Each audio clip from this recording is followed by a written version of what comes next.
Good morning, 10th class students. In previous class, I explained sensory nerves and motor nerves in coordination, the linking system. And also I explained about central nervous system. There are three divisions in nervous system, that is central nervous system, peripheral nervous system, autonomous nervous system. Now we are in central nervous system. Central nervous system.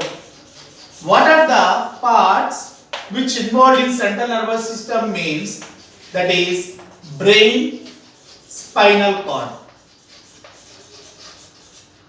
Brain and spinal cord are the parts of central nervous system.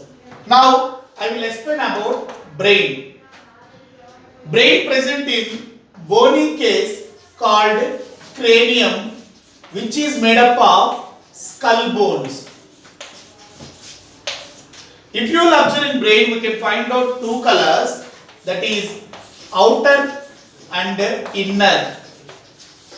The outer color of brain is grey color, the inner color of brain is white in color. If you will observe the outer part of brain, grey color, that is called cerebral cortex. If you will observe in brain, a very deep groove. If you will observe in brain, we can find out three parts, that is forebrain, midbrain, hindbrain. There are three parts in brain: forebrain, midbrain, hindbrain. Forebrain also called as cerebrum. This is the largest part in human brain. It controls all major activities in human body, that is thinking, memory, reasoning. Okay. Now if you will observe in cerebrum, a very deep groove,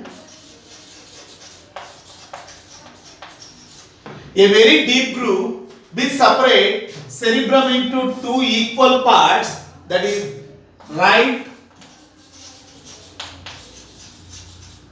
cerebral hemisphere and left cerebral hemisphere.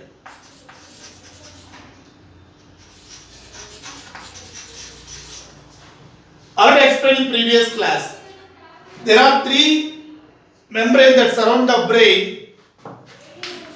They are known as meninges. Already explained in the previous class. What they are? Outer membrane, inner membrane, middle membrane. They are filled with fluid called cerebrospinal fluid.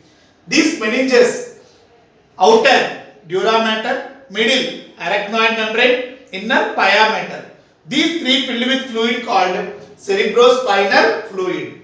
Now, if you observe in cerebrum, a deep groove which separates cerebrum into two equal parts, that is right cerebral hemisphere, left cerebral hemisphere. Do you know, children? Right cerebral hemisphere controls left side body activities and left cerebral hemisphere control right side body activities. So the right cerebral hemisphere control left side body activities and the left cerebral hemisphere control right side body activities. If you observe in cerebrum, we can find out several ridges and grooves. What are ridges? The elevations which present on cerebrum like this elevations, they are known as ridges, also called as gyri. And if you will observe, you can find out some grooves, some depressions known as sulci. Here like this will be. So several ridges and grooves. Ridges are called gyri, grooves are called sulci. These two helps to increase the area of cerebral cortex. Area of cerebral cortex to accommodate More number of neurons. More number of neurons. If you will observe in cerebrum, we can find out several ridges and grooves. Ridges are called gyri, grooves are called sulci. These two help to increase the area of cerebral cortex to accommodate more number of neurons.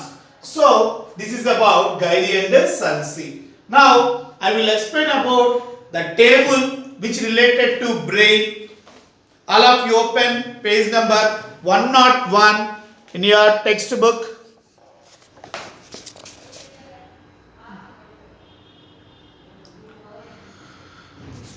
This is the table which helps to understand about functions of brain. If you will observe in brain, we can find out three parts: forebrain, midbrain, hindbrain. Every part have their own role. Now I will explain about the table. All of you open page number 101 in your NS textbook. Forebrain, olfactory lobes. These club-shaped, widely shaped, spreaded bodies are visible from the ventral surface only. Function: these are concerned with the sense of smell. Olfactory, already explained in 9th class, sense organs lesson. We can find out olfactory. The word olfactory indicates smell. Cerebrum, it consists of two lobes called hemisphere. Right cerebral hemisphere and left cerebral hemispheres. The surface of the cerebrum has many folds and appear as elevations called gyri and depressions called sulci. Prominent are divided into hemisphere into four lobes. Ask your teacher, name the lobes. Here, if you will observe in each lobe,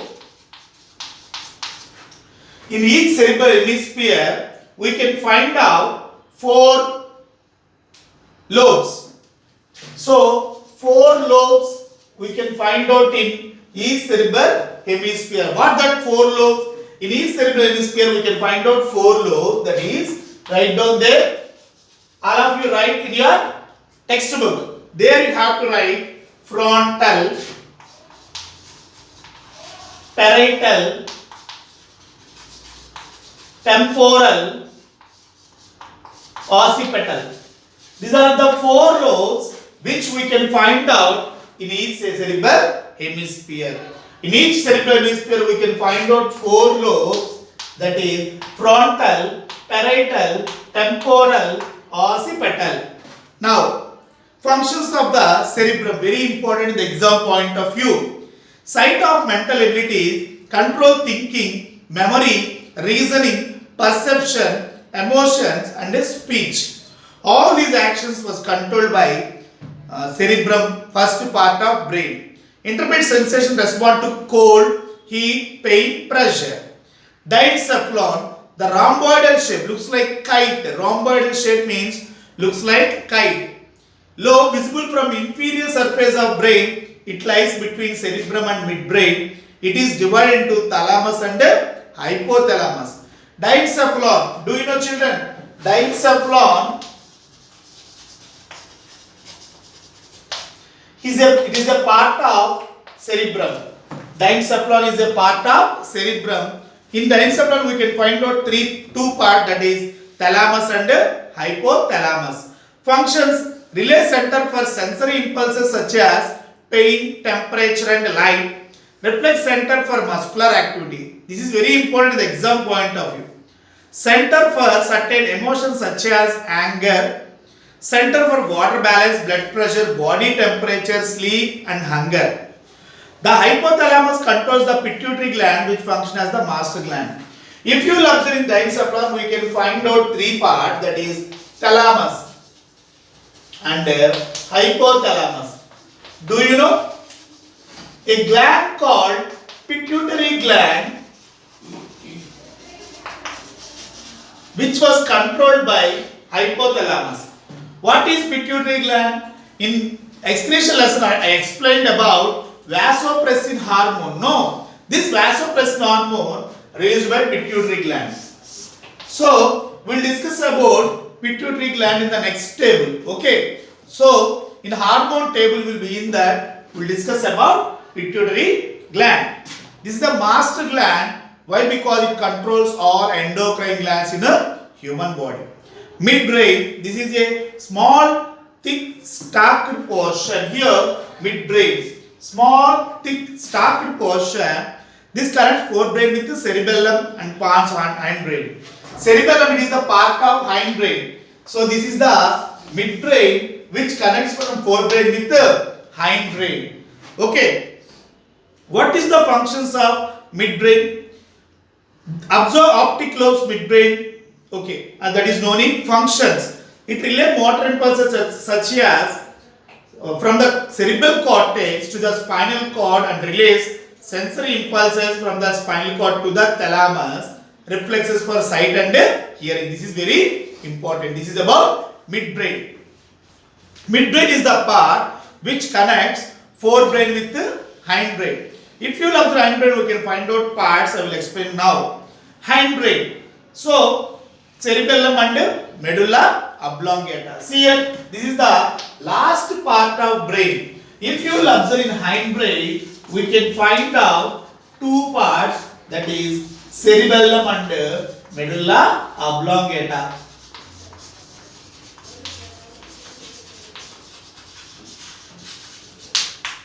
Hindbrain, we can find out two parts, that is cerebellum and medulla oblongata. Cerebellum is very important in the exam point of view. It is located below the cerebrum and above the medulla oblongata. See here, this is located on back of forebrain or cerebrum, in front of the medulla oblongata. Here it consists of two large cerebral hemispheres. Functions, very important. What are the functions of cerebellum? They'll ask like this. Sometimes they'll give, what are the functions of cerebellum? Or sometimes they'll give like this. Maintain posture, equilibrium and muscle tone. Posture means here position. And also equilibrium, balance and muscle tone. All these was controlled by cerebellum. Coordinates voluntary movements initiated by cerebrum. Here, if you will observe in the actions which controlled by brain are called voluntary actions. See here, these actions was controlled by brain. Next, last part of brain, that is the medulla oblongata. The medulla oblongata is the second part of hindbrain, medulla oblongata. It is almost triangular shaped. Medulla oblongata extends from pons to a spinal cord. Duration is very important. If you will observe in brain, already explained.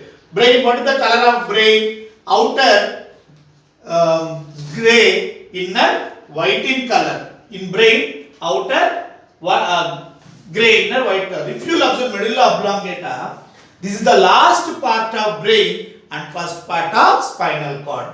So, if you will observe medulla oblongata,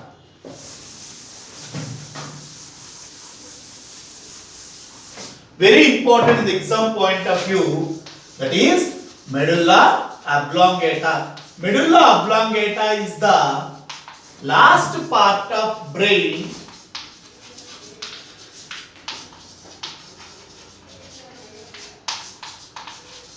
and first part of spinal cord. Medulla oblongata is the last part of brain and first part of spinal cord. If you will observe medulla oblongata, the outer part will be white in color and the inner part will be grey in color. If you will observe in brain, the colors will be reversed. If you will observe in brain, the outer part will be grey color and inner part will be white in color. But if you will observe in spinal cord, medulla oblongata, the outer part will be white and the inner part will be grey like spinal cord. Means here the medulla oblongata later continues as spinal cord. That's why this part get colors of spinal cord. See here, if you will observe in spinal cord also, we can find out outer white color, inner grey color. So the color of medulla oblongata like color of spinal cord. If you will observe medulla oblongata, outer white in color, inner grey color. Now I will explain the functions of medulla oblongata. Contains center for cardiac and respiratory and vasomotor activity. Cardiac means the term represents heart, means this part of brain, medulla oblongata, controls functioning of heart. Vasomotor means, do you know children, if you will observe in blood vessel, when blood is present, the blood vessels may expand due to elastic nature. So this activity was controlled by medulla oblongata, that is known as vasomotor activity. What do you mean by vasomotor activity? When blood is moves in the blood vessels, the diameter will be the diameter of blood vessel may increase due to some pressure. This increasing of diameter can be controlled by medulla oblongata, and also coordinate reflex like swallowing, coughing, sneezing and vomiting. All these actions was controlled by medulla oblongata. If you observe medulla oblongata, it is the last part of brain and first part of spinal cord. The medulla oblongata color is outer white, inner grey like spinal cord. It controls some voluntary actions initiated by brain and some involuntary actions initiated by spinal cord. So this is about medulla oblongata. Means up to here we learn three parts of brain, that is forebrain, midbrain and hindbrain. Up to here brain topic will be completed. In the next class I will explain about spinal cord topic. Thank you.